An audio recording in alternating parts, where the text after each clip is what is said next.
So, ఎక్కువగా మాట్లాడేటోళ్ళు అంటే ఫాస్ట్‌గా మాట్లాడేటోళ్ళు ఎదుటి వ్యక్తి మనసులో ఏముంది? ఎదు ఎదురుగున్న పరిస్థితులేంటి? ఏమున్నాయని సాధారణంగా ఆలోచించలేరు. ఎందుకంటే బ్రెయిన్ ఒకేసారి 2 రకాలుగా ఆలోచించడం అవ్వదు కాబట్టి, వాళ్ళు ఏం మాట్లాడాలనేదే ఆలోచిస్తా ఉంటారు. నెక్స్ట్ ఏం చెప్పాలని ఆలోచిస్తారు గానీ, అవతల పరిస్థితులేంటి? అవతల వ్యక్తి ఏం ఆలోచిస్తున్నాడు? అనేది ఆలోచించడం సాధారణంగా అవ్వదు. కాబట్టి అతిగా మాట్లాడడం వల్ల అదొక నష్టం ఉంది.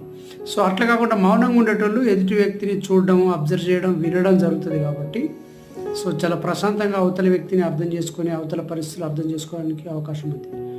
ఈ విషయాలు నేను చెప్పాలనుకునేదంటే ఒకేసారి మనం మాట్లాడడం, వినడం అవ్వదు కాబట్టి, ఎక్కువ వింటే మనకు ఎక్కువ విషయాలు తెలిస్తే అప్పుడు మనం కరెక్ట్‌గా కమ్యూనికేట్ చేయడం ఉంటది. ఎక్కువగా మాట్లాడుతున్నప్పుడు మనం ఎదుటి వ్యక్తి నుంచి ఏమీ తెలుసుకోలేము. కాబట్టి తక్కువగా మాట్లాడి ఎక్కువగా వినడము చాలా మంచిది.